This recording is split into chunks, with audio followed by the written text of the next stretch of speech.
All right, guys, welcome back to the channel. Today, we're going to be talking about the different specs / characteristics of running shoes that you should be considering when you buy your next pair. I recently just got back into running after a multi-year hiatus. And I was pretty into shoes before, especially all the different tech that goes into them. And I noticed that, a lot of these specs are kind of hidden deep on the product's web pages. And so they can be a little bit hard to find if you're not familiar with some of these specifications. They may be a little bit confusing, so I'm going to point them out today and explain them to you so you can make a better purchase on your next pair of shoes. All right, so we have several different types of shoes here, and they have several different benefits and disadvantages to each of them. And there's a few things in these shoes that you're going to be able to find on the product's web pages, and sometimes you're going to have to Google online if it's not listed. So the first thing we're going to be looking at is the big major thing you need to consider is stack height. So stack height is the actual height of the midsole off the ground. So the amount of distance between the ground and where your foot is actually going to rest. And generally a higher stack height is more associated with a more cushioned shoe. A more stack height means the shoe is a little bit stiffer underfoot typically. So it's a little bit softer. The shoes will generally be heavier, but the main thing is they're more cushioned, and they're generally used for more long distance events or for runners who want a little bit more comfort or need a little bit more comfort underfoot. So a shoe like this, which is over 25 millimeters, if I remember correctly, that definitely would be in the cushioned realm. Whereas this one is much, much lower, well under 20. And it's actually deeper into the barefoot realm. And some barefoot shoes are even lower than that. So the big thing with these is this shoe's quite a bit lighter. These Torins aren't heavy, but they're significantly heavier than the Hattoris here. And so, it's gonna be lighter on your feet. It's less weight to carry, but it also is gonna give you less protection and just is gonna make your foot work a little bit harder because the shoe is so much more minimal. So the big thing with that, you've got to consider the distance that you're doing, and mostly, and this really applies to all the features, you really need to consider what you're used to. If you switch between something with a high stack height and a lot of cushion to more of a barefoot minimal style, and you're going to run in that all the time, you're going to have to transition to that carefully.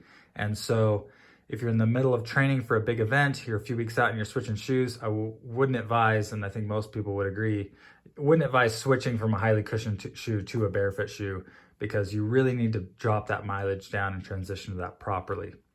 Next thing we're going to consider is the heel to toe drop. So in the last few years, this has become a much more hot topic. This wasn't something that used to get listed at all, but now it's a pretty big thing. So standard shoes that you would buy, this is definitely a more budget friendly Nike that you could get even at Payless. They have a pretty high toe to heel drop, so usually 10 to 12 millimeters. So that just means that the heel is 10 to 12 millimeters higher than the forefoot. So it kind of just tips the shoe forward a little bit.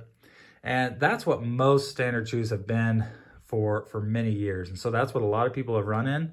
It supports the Achilles tendon, it supports the plantar fasciitis a little bit. A lot of people would argue that it's not allowing your feet and legs to absorb the impact and to be stronger overall, because this is basically putting you in a cast. But the big thing with that is if you do switch from a standard shoe with a lot of toe to heel drop to a zero drop shoe, like all these Ultras are, again, you're gonna need to transition from that. So, if you're coming up to a big event and you need a new pair of shoes a few weeks out, definitely make sure you're getting something similar to what you already have. Big thing with toe to heel drop is if it's zero drop, it's usually mentioned. And if it's not zero drop, it's not always listed. So there are a lot of shoes nowadays that are between 0 and 4, and even 4 to 6 and even 8.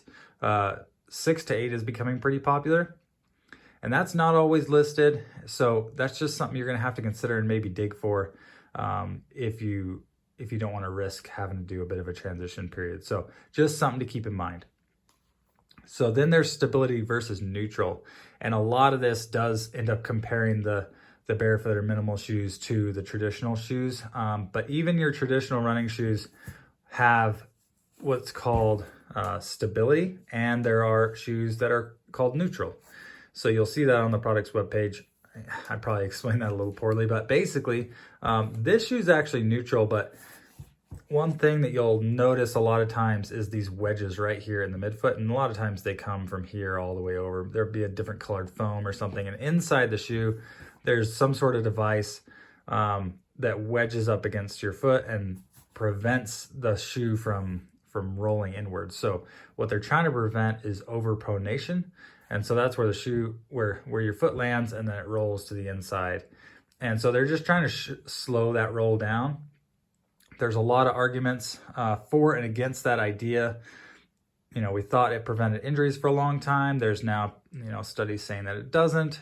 People go back and forth. Definitely do your own research on that. But if you're running in a stability shoe, it's, again, if you're going to switch to something else, you're going to need to transition. So you just need to be aware of what you're in and what you're used to, and make those decisions with that in mind. So stability shoes are generally a little bit heavier. They do offer a little bit more foot support as well. Obviously, that's kind of their point.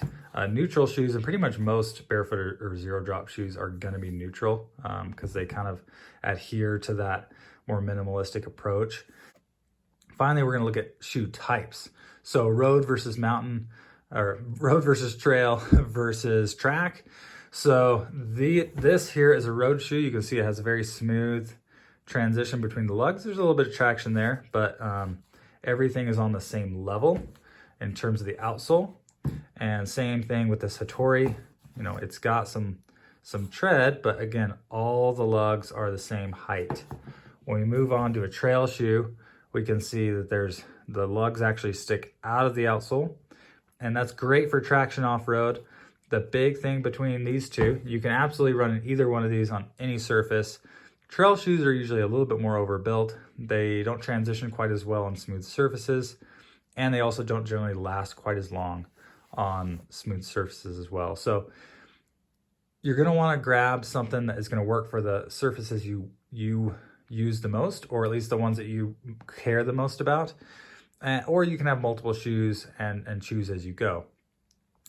But the reason I say that is a lot of times these trail shoes, they get really popular. They win an ultra race, or people talk about them because they used them on a big hike. And if you're not using them off-road, they may appeal to you, all the marketing and all the good reviews on them, but they may not actually be the shoe that you want. So just keep in mind different shoe types. When we look at a track shoe, obviously this is a spike. This is a very specific use case. The reason I mention it here is because if you are a cross-country runner, you may be considering a racing spike. It can be a great idea in a lot of courses. What you want to consider is, one, whether or not you can have multiple shoes, and B, can you use racing spikes on all the race courses? Because a lot of times you can't. And paved surfaces, especially if they're paved, you're probably going to want to stay away from that track spike. So there are other types of cross-country racing shoes that you could choose from, as well as traditional trainers. So just keep that in mind in terms of shoe types. There are road and trail and specific track running shoes as well. So that's something to consider. Finally, you're going to want to look at weight. And the weight of the shoe really only applies when you're looking at two similar shoes, or two or three similar shoes, and you're trying to evaluate which one is better. But weight is basically just a factor you can use to evaluate different shoes within the same category. So obviously, these Torins are a lot heavier than Hattoris. But at the same time, I don't like spending a lot of time in the Hattoris because they're just extremely light and flexible, and they don't offer any support whatsoever. So I can't spend a lot of time in those, so I need to be in a different category most of the time. And so I'm not going to compare those two shoes in weight. It just doesn't make any sense. If I'm looking at, these shoes here, my older trail shoes, and I'm considering, some new road shoes, then I might start considering the weight there, but even that's a little bit of an apples and oranges deal. But if I'm looking at this pair of shoes and another pair of very similar shoes, same stack height, same type of shoe, then I can start to look at the weight and see which one I might prefer.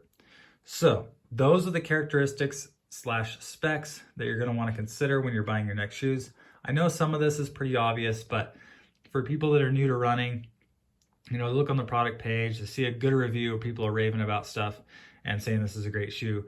the main reason you want to look at these specs is to make sure it's the right product for you and for what you're doing, and just to keep you healthy and injury free out there. So if you guys have any questions, leave them in the comments down below. Hopefully I'll be posting more videos soon, and yeah, we'll catch you later.